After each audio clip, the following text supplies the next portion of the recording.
What's up, guys? Welcome back to Pew Pew Academy. This is Professor Pew Pew, and today I'm gonna talk about a really useful tool that I like to use, and I'm gonna show you guys some fights afterwards. So what you're looking at right here is murderledger.com/vods. Overall, I'm not a huge fan of people like over analyzing the stats on Murder Ledger because I think those stats are all just completely whack. But something that Murder Ledger is really good for is the VODs page. So if you go to Murder Ledger/VODs, where you click this VOD button right here, it gives you a list of recent kills that happened on Twitch, and you can sort by opponents. So like you can search for a specific player. So for example, let's do Professor Pulina, and now you'll be looking at a lot of my fights. Sometimes it still shows you like a couple of other people's fights, like Philippe versus Momo or Africa versus Morpheus, but most of the fights here should be what you search for. And you can also choose the battle size. We are of course gonna do 1v1s, and then you can also select a weapon right here, like what kind of weapon you want to watch. So personally, what I use this page the most for is just put it to 1v1, and I just look at the recent kills. And if I see anything interesting, let's say if there's a build that catches my eye, I would just click this and go watch that player. And now I can go watch that player play this build, right? But I've already seen this build. It's like I already know about it, so I'm gonna try to find some kills that interests me, and we're gonna look at it and just break it down and talk about what happened in these fights. Okay, so we're about to see our first fight here, and this is Sadie Cats playing Evergloves against a Frost player, and that interaction right there is kind of what we expect to see from this Frost player. The only engage that Sadie Cats has is his E, and the Frost should be able to dodge every single one of those with his W, like he just did. So I'm kind of curious to see how he managed to lose this one. He just blinked forward there. And the E is on. It's about to come off cooldown, so if he wants to go in here, the Frost doesn't have W yet. Okay, by now, it should be back. So we can't E in anymore. Okay, stop. Sadie Cast popped boost to go in, and I'm guessing the thinking here is Sadie Cast probably knows that the Frost should have his W back, so if he E's, it'll just get dodged again, just like the first time, right? So he's probably thinking I'll pop boost to force out the Frost's W, and then you'll be able to follow up the W with the E, right? But if you were the Frost player, like what you could do at this point is, we saw the first time they used boost, they used it at roughly the same time. Like the Frost may have 1 second, maybe I have like used it 1 second later, but it should be up by now, right? Because the Frost should have more cooldown reduction. He's using a cooldown reduction offhand, and it'll still food, so his boost should be up by now, and he should be able to pop his own boost to match Sadie Cat's speed so that he can get into E range. Or so he can like just run in and then like use E to follow up. He has to use E to engage, right? So basically, if you're the Frost player, that's what you want them to do, is burn E to engage. And if you can't use boost right now to match speed, he has Assassin Jacket, right? So you could also go into Assassin Jacket to time out Sadie Cat's boots. But let's see what he does. He attacked a Wolperdinger and slowed himself down. And he... Okay, that was bad. Okay, this is actually extra bad. So, there's two things that I said he could have done, and he didn't do either of those. And then when he finally blinked away, he blinked from here to here, right? So he basically shortened his own blink by this much distance, by like half of his own blink's distance. If he blinked in the other direction, then this follow-up E would be a lot harder to land because it would be at like max range and he's booting right afterwards. But at this range, I guarantee you that the E will still hit. The E that Sadie Cast is about to throw is still gonna hit, even with the boost movement speed. Yep. So he's about to get his boots purged off too because of what he just did. Okay, and then he goes into Assassin Jacket right afterwards. Okay, so this is a pretty bad start, but it's still salvageable, I think. If the Frost walks in either this direction or like this direction, and just walk to the max range of that stealth range, and starts throwing Qs to slow Sadie down, he could trade some health back because Sadie right now has no cooldowns, right? So he's just gonna be taking hits for a while. Let's see what he does.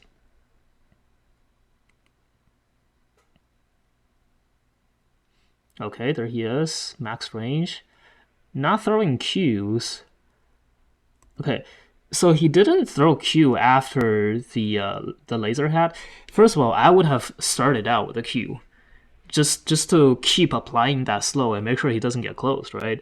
And then like maybe laser hat when you have the room to, like maybe laser hat when you land that E, right? Because if you use your slow while he is already snared, you're not getting value out of that slow, right? So maybe slow first, right? And then when he gets snared, do the laser hat, because the laser hat is a cast line. It basically slows you down, right?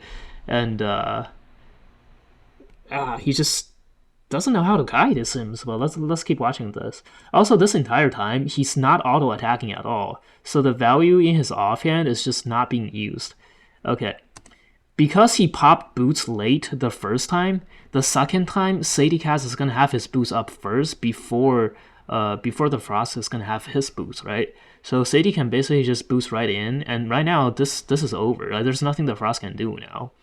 And when the Frost gets his boots back, he's probably gonna pop it right away to run, and Sadie still has his purge.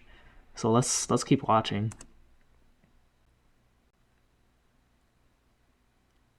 Sadie popped his jacket because he's probably expecting a E there, and like I said, he just popped boots at point blank to run away. If you are like, this is your last chance, right? So if you can't W first and then run, then you're probably just gonna die. Because if you run at point blank range like that, you're just gonna get it purged. There it is. There's the purge. Okay, and he's dead. Yep. Okay, I see something interesting here. So down here we have Major Z killing a demonic staff player called Cotton, and then while I was scrolling down, I saw another one. Where was it? There it is. Also Major Z killing the same guy wearing the same build, but in 8.3. I'm guessing what happened here was the other one happened first, where like Major Z probably just walked over him with a big ass IP gap, and then he probably asked Major Z for a rematch with fair IP. So then they probably like did that, and then that's probably what this is. So let's click that in and take a look at it. This is a fair 1v1, by the way. They actually went into dual miss together and then dropped party to fight each other. This is just something that people do to get fair 1v1s in the mist. Personally, I think it's kind of silly. I think you just go play corrupted dungeons, but it's what people do, and I guess I'm not against it. But here we go. So I'm gonna start commenting right away.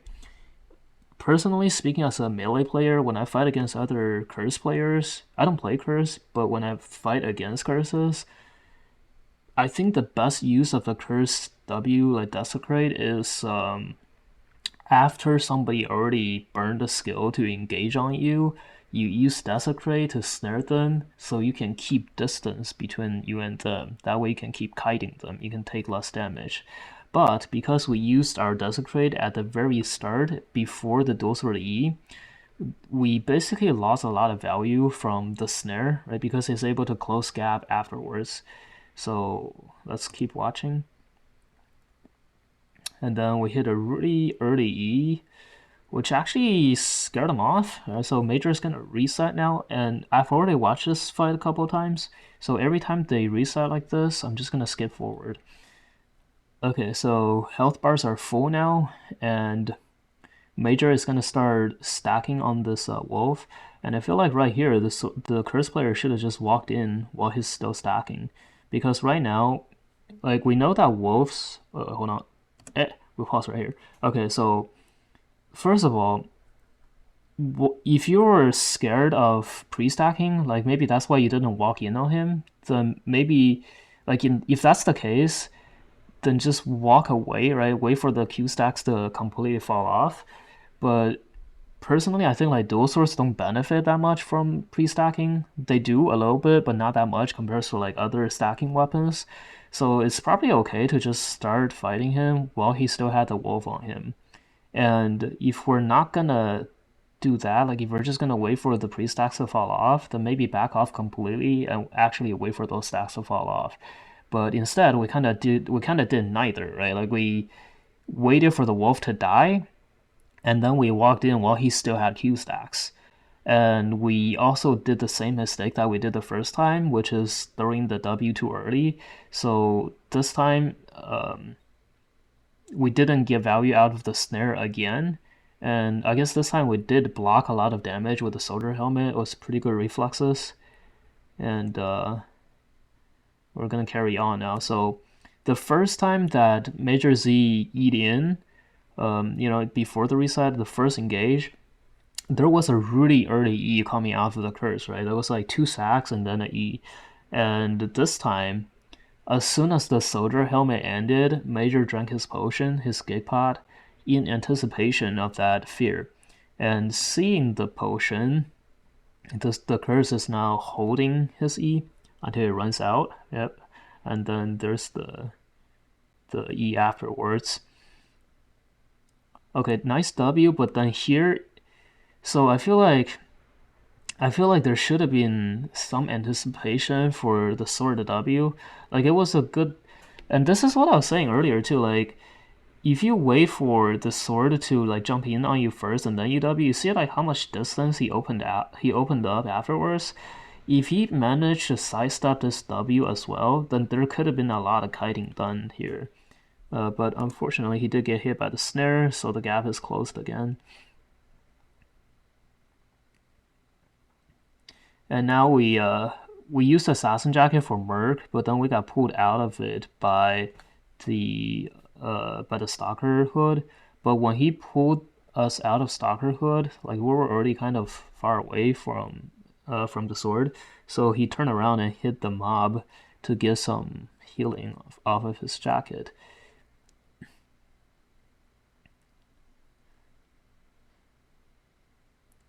Okay, that W was, I guess that was really unfortunate. I think from this angle, from the curse, it's probably hard to even see where Major C was standing. So it's kind of understandable that that W missed. And then he ate a W in return.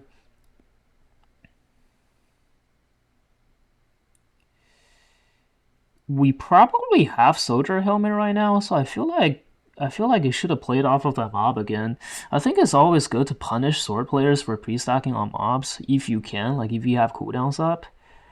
I'm not sure, but like I think he had Soldier Helmet up, so he might have been able to like go put some stacks on Major while he's on that mob.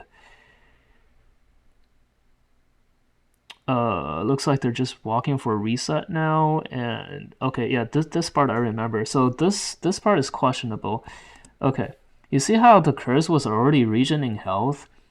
I feel like if I was a curse player, I would just keep walking instead of throw this W here. Because if I kept walking, I would have regened a lot of health because I'm out of combat already. And Major, he is still tethered to the mob behind him, right? Because he was trying to get stacks on his Q. So the mob behind him is keeping him in combat, and if he just kept walking, he and just kind of like keep this distance, keep this tether between you two. Don't let him like turn around and run either. But if you just keep this tether, then you could have regen back a lot of health here before before Major's even out of combat, and probably could have ended the fight right there. But instead, like when you snared him, it actually put you in combat, so you didn't regen that much, right? But and it also deterred him from like keep going. So he's gonna turn around and walk for a reset now. And as a curse player, there's nothing we can do about that. So they're gonna reset again. Okay, this is the last engage now. What is that W? Just what is that W? I think like I think I'm kind of beating a dead horse right now, just talking about this W, but W after they engage, right? And this time the W actually missed. And instead of using soldier helmet to block, we used assassin jacket, and we know he has stalker hood at this point. So that assassin jacket was wasted. And we also know they have merc jacket, so now we don't have a counter for merc jacket.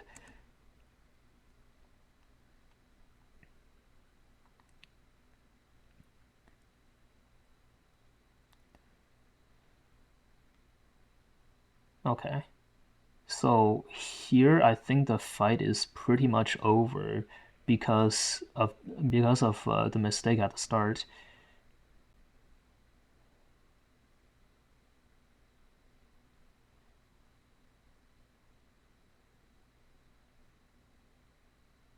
Yep, it's over.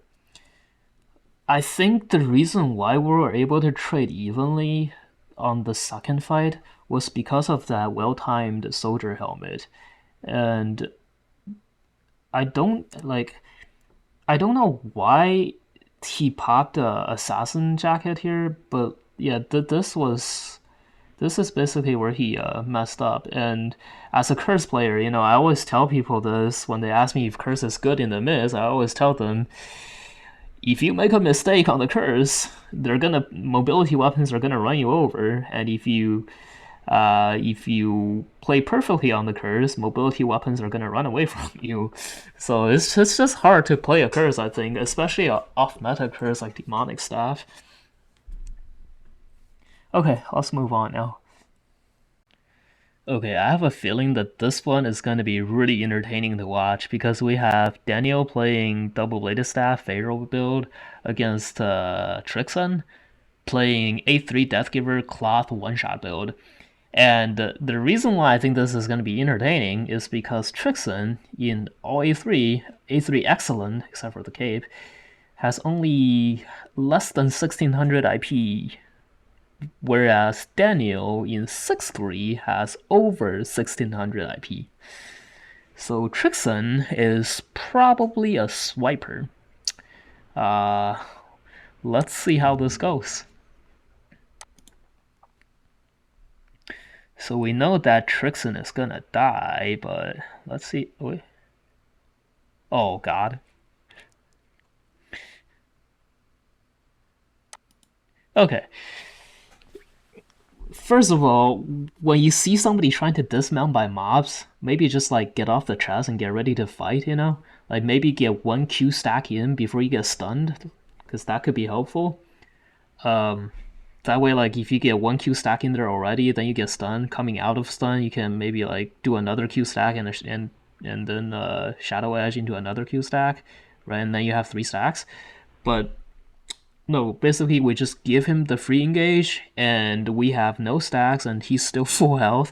And actually, I said Shadow Edge, but usually they play that build on Chain Slash, right? So that way they can do like more damage, so they can go for the one shot. But in order for him to kill Daniel, I guarantee you that he's gonna need Shadow Edge, because if you're playing against the double blade, especially like when they open up on you like this without using any mobility skills, right? Because right now Daniel still has his E and his boots up, right? So if you want to kill him, like basically you need Shadow Edge to follow up the E. And right now we have the Keeper Cave going on the Deathgiver, so he needs to go in right now to have a chance. And we saw him get feared by that Ring of Fire, so that was pretty bad. Because he had the time to not walk into that ring, like he had the time to react to it, but he didn't. And if he were to just like walk straight in like that, the least he could do is drink a gig potion first. We saw on the murder ledger page that he has gig potions. So if you drink a gig potion first and then you walk into the ring, you don't get feared, right? Because of gig potion. That would be an okay thing to do, right? To just gig pot and go all in. He needs to go all in right now before the cape ends. Okay, instead of going all in, he went all out. He popped boost to run away. And now the cape is gone. And we know that he's not going to be able to outrun Daniel because Daniel's on double bladed staff. And the Deathgiver, like, he doesn't have Shadow Edge. He doesn't have Q2. Yeah, he's done now. So this is why in LBN you don't just go full pay to win.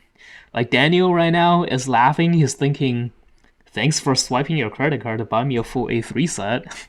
Appreciate it. Wait a minute. What do I see here? Okay, so the fight that we just saw was actually Trixon's second death to Daniel. And it looks like the first time didn't go well, so he went back and swiped for A3s and then died again. But let's watch this one, see how it happened the first time. Wait, that's a curse call. Is this the right one? Oh wait, there's Trix. Oh, that is so unlucky. Wait, hold on. The sound is still on. I have to mute. That is just unlucky, man. There's a carving sword coming in still. Okay, 6-3. So maybe I'll fight this carving sword now. But poor Trixon, man. Holy shit. Alright, so first of all, I had to mute audio there because Daniel is Portuguese streamer, I believe. So I'm gonna try to keep it all in English in here. But freaking Trixon, man. That was such a tilting way to die, too. I can't believe he just walked back and bought A3s. Alright, we can turn this around now against the sword. The sword does not have an undead cape, so I know this Ava or this Pharaoh build is not the best at finishing undead capes, but we don't have to worry about that on this one. Also, that was a nice dodge on the W, by the way. Like, he was trying to go in, but he knows the sword has a W, so he was looking for it. Okay, this doesn't look good. Okay, yeah, that's the curse that he was chasing initially before Trixon showed up. I would personally have pulled out of this fight already, because that curse is gonna third party. He might get dismounted by mobs, actually. Never mind. Oh, okay, that's dirty, but that's good. So, so he actually lasered the curse on purpose, and then backed off. So now the curse is trying to chase the sword. This is a really good example of like how you should think in the mist and how you can like handle third parties in the mist. Because in the mist, it's not gonna be a 1v1 all the time. So like making sure that the third party comes in and goes after the other guy is a really good way of like using the rats to your advantage. Okay, he got hit by that bleed from the tree. That can actually dismount his Raven right here. Yep.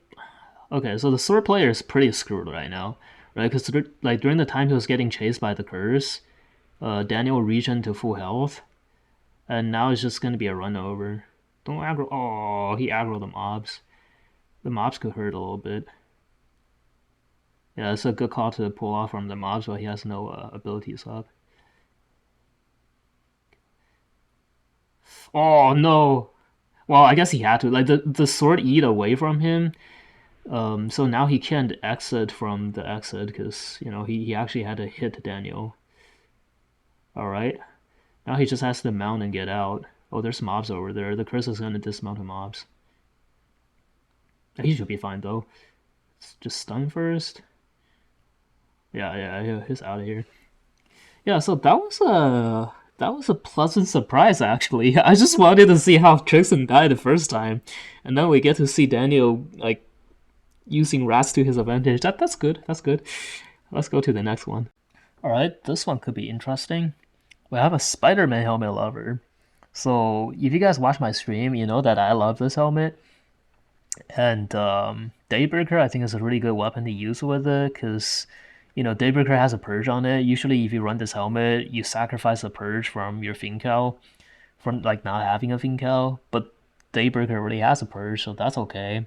And then Daybreaker lacks mobility for a melee weapon, but the helmet gives you mobility, so it's, like that's pretty nice, right? So that really makes sense. I kind of don't like this though, because like he's using Merc Jacket, and I'm assuming that's gonna be Green Sprint on the soldier boots, right? So there's healing in his jacket and healing in his boots, and then he's using a taproot to reduce the healing. So I kind of don't like that, but I guess we'll see if that actually matters in the fight. He's also using a Thuffer cape. Maybe it's just to save money, I guess. Like most melees now will use Ava cape if they want damage. And then on the other side, we have a Cultist Cow Deathgiver. And this is post nerf, so I guess we'll see how he manages the mana problems on Deathgivers. Yeah, okay, let's go. Oh, it's Boa. Oh, wait.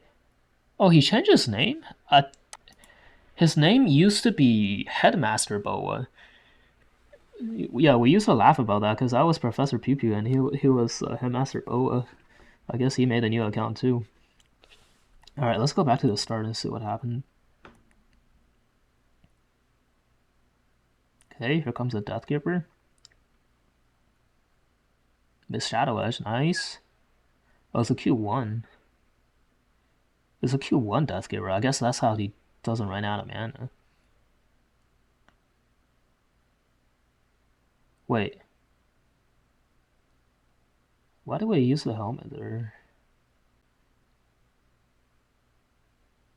Oh, the mobs. Oh, that cape. Okay, hold on. Let's go back. Okay, so this was a really good start for him, right? Because we dodged the Shadow Edge and we landed W at the same time and a Q, right? So we have a pretty good lead right now. And right now we should just brawl with him a little bit because he wasted his E and he doesn't have Shadow Edge, right? So right now we should be uh, at a advantage if we just brawl because we have a spear and a taproot, right? So like we should be in a pretty good position to just trade Qs and autos. And if we do that to force out his merc jacket, then the E will have a lot more value. But instead, we eat right away, which is, I mean, that's not the end of the world. It's okay, except he used it as a melee. He used it as a melee skill. He went from here to about here, right? And if we were to use E at the start like that, then what we want to do is open gap, right? So we want to E to max range and then turn back to kite with our Q and W. The Deathgiver doesn't have his W up right now. He doesn't have his E up right now either. So he has no gap close. If he pops boost, we still have boost, right? We can match speed, right? So right now, if he E to max range, and Cultist Cow just went on too. So if he E to max range, he would have just like wasted the Cultist Cow and just like put himself in a really good position to just kite. But instead, now we're using boots to run from Cultist Cow. And then this, I think, is really questionable too, because when the Cultist Cow ended, we were still in the lead. Like we got, I guess we lost some of the cooldowns advantage from him missing the W and then using E at the start. So we lost a little bit of advantage there, but it's still okay because we have a lot more health than him. And we have the helmet up, so if we brawl with him here, we can force out his jacket and then helmet to the mobs afterwards, maybe to like kite out his jacket. But then we use helmet here, and it was in a awkward direction too. So now we're gonna be like running into more mobs. And because of this direction, like because this is along a wall, right? So like we can't just keep going that way. So we had to run along this wall, and this is how he's able to catch up even without Q2, right? So he basically took the shortcut there, and now he's in range of us. And this is really unfortunate right here. The Theffer Cape hit 1, 2, 3, 4 mobs, and now they're all aggroed on you.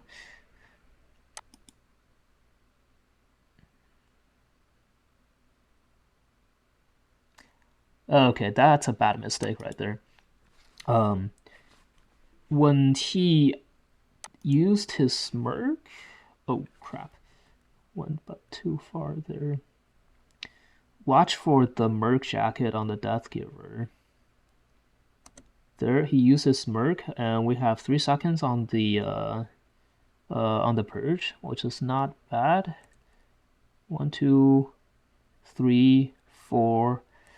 He got 4 procs off before we were able to purge because we didn't hold the purge earlier, right? And also, when we purged, we should have gone that way. We should have gone northeast. Instead, we eat back into the mobs that we just aggroed with our cape. So those mobs are probably going to be the end of us. Did that W miss? I think that W missed. Yeah, okay, so this is over now because we can't outrun a Deathgiver. The Deathgiver actually never double E'd this entire time and still managed to win against a brawling weapon. That's just unfortunate. Oh, that's a sad little raccoon there, oh no. Alright, so before I get off, I gotta tell you guys about Flaccid. So Flaccid is one of our OG streamers and YouTubers in the Albion community. I'm sure you guys all know who he is, but some of you might still not know that he is kind of struggling right now against brain cancer. He's in the hospice right now, and his wife has set up a GoFundMe page for him. So if you're in a position where you can help him, please go to his GoFundMe page and just donate however much you can. The link will be in the video description below. So please do that for us. Thank you. Like the video, sub to the channel, and I'll see you guys on Twitch.